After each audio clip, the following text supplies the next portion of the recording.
Hi everybody. Today we're going to talk about teams, and specifically we're going to talk about high impact teams and how to create them. Next to developing leaders and setting culture, I think there's nothing more important than improving the way we work together as a team. Most of us have spent much of our career working on teams, but still some of our thinking about what a team is and what a team isn't is still quite fuzzy. Today we're going to look at some principles from this book, The Wisdom of Teams by Katzenbach and Smith, and I think it will be helpful to you.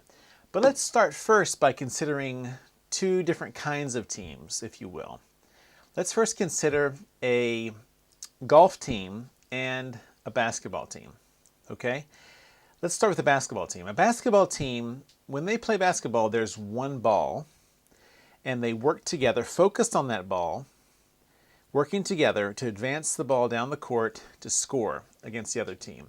And when they score, there's one scoreboard. A basketball team practices together and they play together. They win together and they lose together. Not so with a golf team. In golf, everyone has their own ball, everyone has their own scorecard.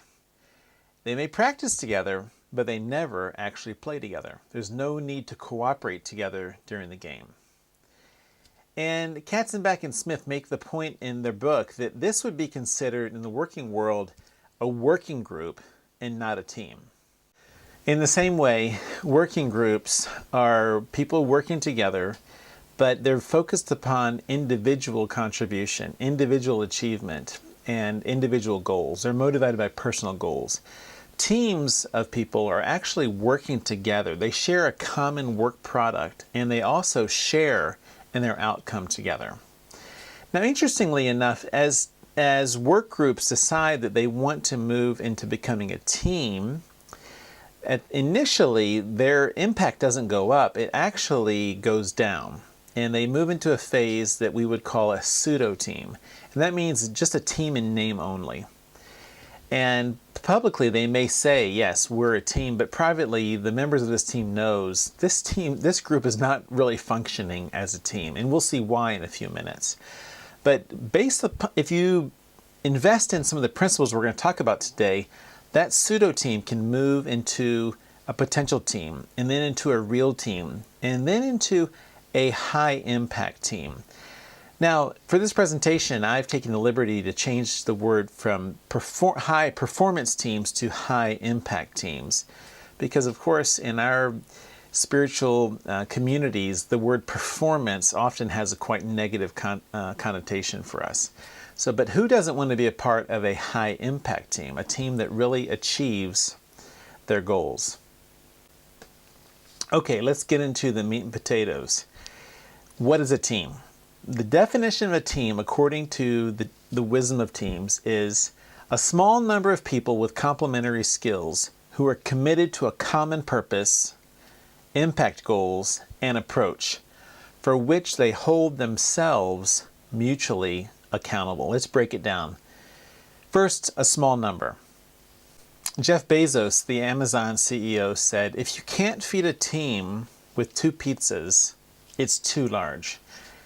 Large numbers of people have difficulty interacting constructively as a group, much less agreeing on actionable specifics, and they're very poor at holding one another accountable. So in general, the best teams, high impact teams, tend to be less than 10 people. Second, complementary skills. This is the right mix of skills that you need to accomplish our shared work. And there's basically 3 kinds of skills that every team needs. The first one is technical or functional skills. This is expert knowledge on a subject, say the Bible, or mentoring, or having teaching skills, or administration skills, or computer skills, or language skills for those of us who are working cross-culturally or overseas. A second kind of skill is problem-solving skills or decision-making skills.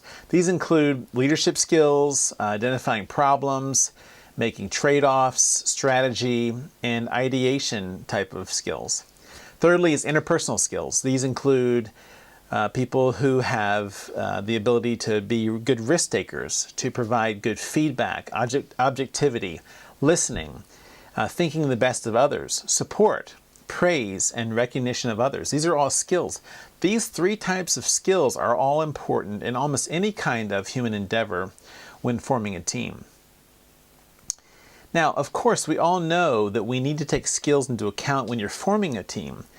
But interestingly, a common error is to overemphasize skills when you're actually making the team. Most successful teams did not have the needed skills needed at the outset. Instead, as time went, the team became a developmental environment to provide the skills that they would need in the future.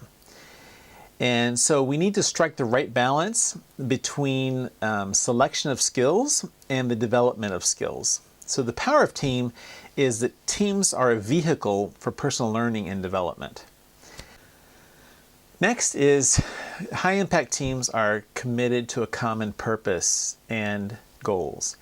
Someone said that big dreams are easier to achieve than small dreams because big dreams attract much better people. Focusing on the why a team exists and what its impact can be creates incredible energy in a team. What best strengthens our desire to be a team? Is it chemistry?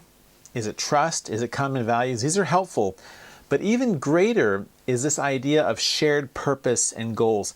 When there's a shared burning purpose that all members have on a team, teamwork is quickly improved.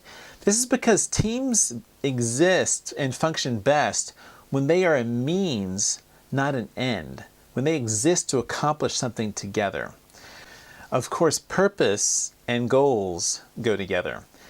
A common meaningful purpose provides the tone and aspiration for a team, but the specific impact goals help a team track their progress and stay motivated over the long haul.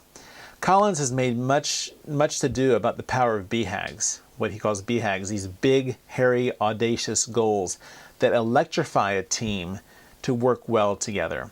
Someone said this way, good goals are my goals. Bad goals are your goals. But the best goals are our goals.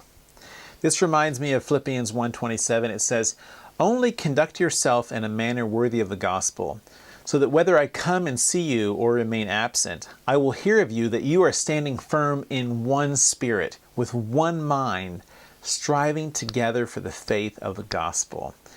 This is incredible. Next is a commitment to a common approach. That is to say, how will the team work together to accomplish their purpose and goals? Agreement on the specifics of work and how it fits together. Going back to basketball, we may say, what's our purpose? Well, our purpose is to play basketball. And our goal is to win this game against this other team. But we haven't yet determined how we're going to do that. That is our common approach. And so a team may say, well, in defense, we're going to do a full court defense today, and we're going to run 1-to-1. And Josiah, you're going to cover this guy, and Henry, you have this guy, and Mark, you're going to take this guy. And then on offense, Henry, you're going to shoot the 3-pointers, and Josiah, I'd like you to do some fadeaways from this point on the field. And then, Mark, you're going to have to do your best to get some more rebounds this time. And over time, the team understands this is the way that we're going to play the game. In the same way, high-impact teams are agreed on the approach of how they will function together. Next is mutual accountability. No group ever becomes a team until it holds itself accountable. Some people might say, well, the boss holds me accountable. But high-impact teams say, we hold ourselves and one another accountable.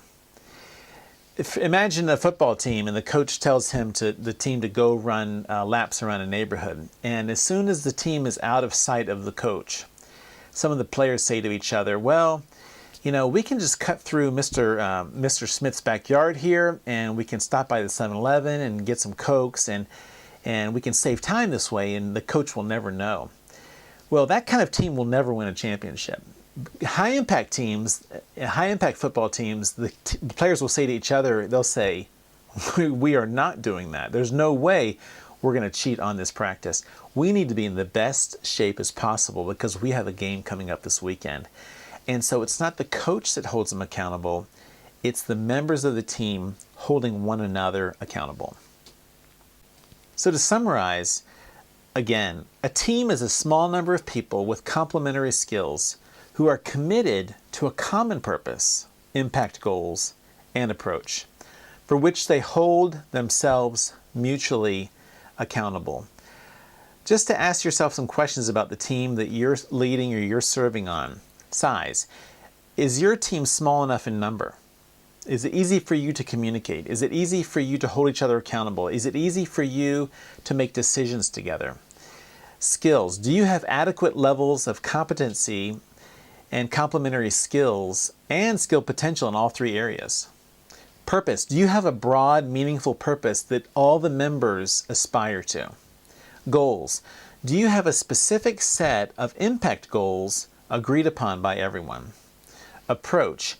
Is the working approach clearly understood and agreed upon? Accountability. Do the team members hold themselves mutually accountable for team results? And there you go. Now you know a bit more about what a high impact team is and how to begin going about creating one. Thanks.